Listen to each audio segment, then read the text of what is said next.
This is called icing the superchargers, and it had happened a few times where this was kind of actually a protest.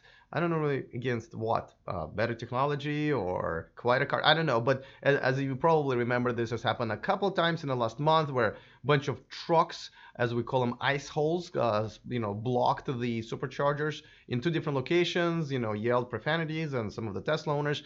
But it looks like there is a solution, interesting solution. Let me tell you what it is, but then also think if that's really the best way to handle it. All of this is coming up next.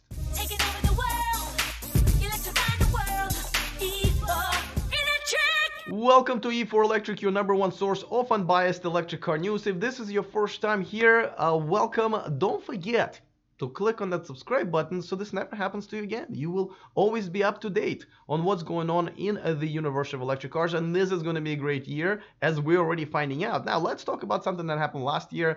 This happened unfortunately, and this was intentional obviously, and that's why it got a lot of attention, but this happens all the time unintentionally, which I think is even worse. So let me explain.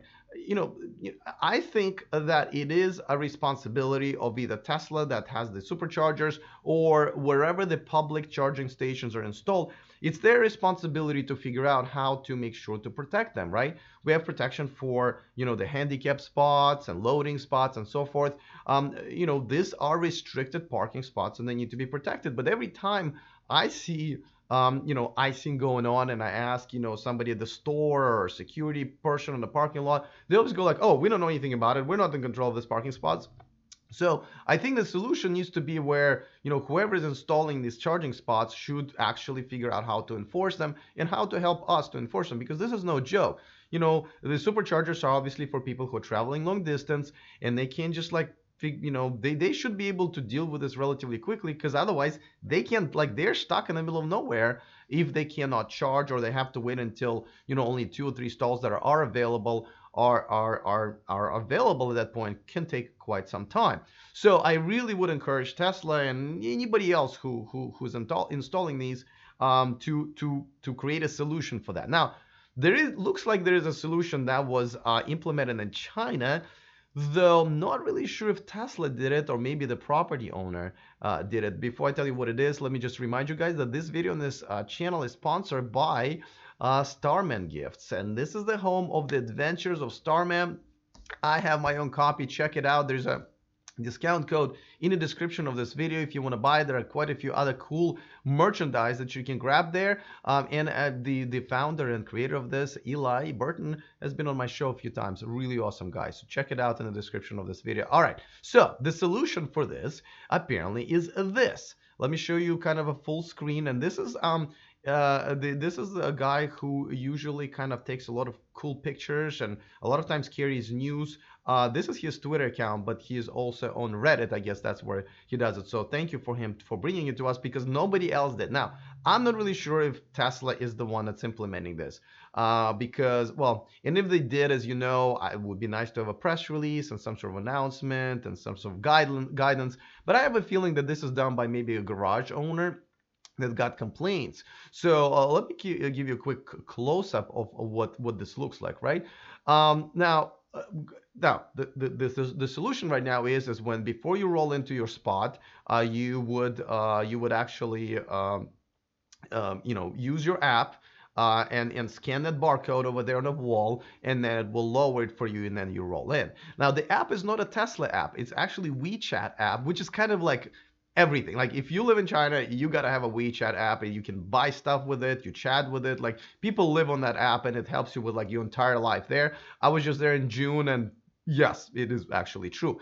So because it's using that app and not Tesla's app, that's what makes me think that is that's not really maybe Tesla's doing.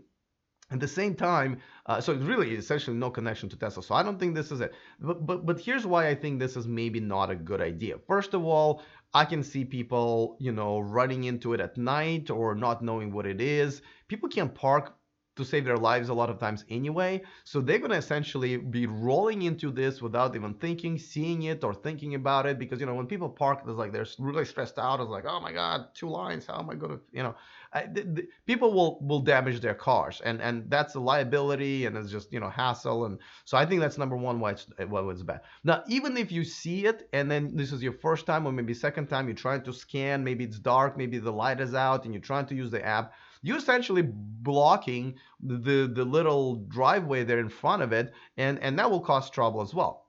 But I think the biggest problem that I have is look at this, right? Look at it. You really think these cars are going to be stopped by those things? They're so big that they probably won't give a crap, and even if they will somehow see it, they can easily go over it. So, I think the only cars that this solution is going to be stopping at this point are the Tesla owners. I don't think that's a good solution. I hope this is not Tesla's solution, and I hope these guys kind of figure it out, whoever did this, and maybe come up with something else. Now, I'm glad there is a solution. Believe me, this is a problem. But I think the real solution for it is to figure out, maybe first of all, have the security people who are, on that parking lot should have some sort of a way to enforce it. Maybe give out parking tickets. There should be a number of a towing truck company that's contracted. So if somebody parked there, you can call them up. They come over and tow the car right away. And definitely don't do it, yourself. I know there's a video out there of the friend of the show, Patrick, who runs a YouTube channel called Tesla Trip. I just saw him at CES, had a good time. So he has a video about how he was just able to tow it. But don't forget, that truck belonged to his sister and was just kind of a stunt. But don't do it yourself, and I would definitely encourage you guys not to actually interact with those ice holes.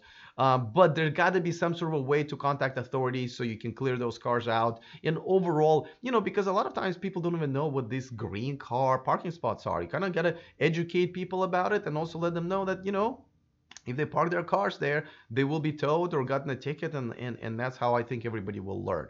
Let me know what you think about it. What do you think is the best solution for that? And by the way, I want to give a quick shout to one of you who just became my Patreon, Seth McLean. Thank you so much for joining my Patreon community. As you know, I'm an independent full-time YouTuber, and this is definitely contributes to the way how I eat, really, and puts a roof over my head, which I appreciate. Of course, on the top tier level, you can watch me do these videos live. I also post pictures and videos there, especially when I travel. So thank you so much, Seth, and everybody else who is my Patreon. Thank you for supporting my show. All right, so let me know what you think the solution is for not just for Tesla Superchargers, but for all electric car charging parking spots out there. Other than that, see you guys next time, and remember to stay charged.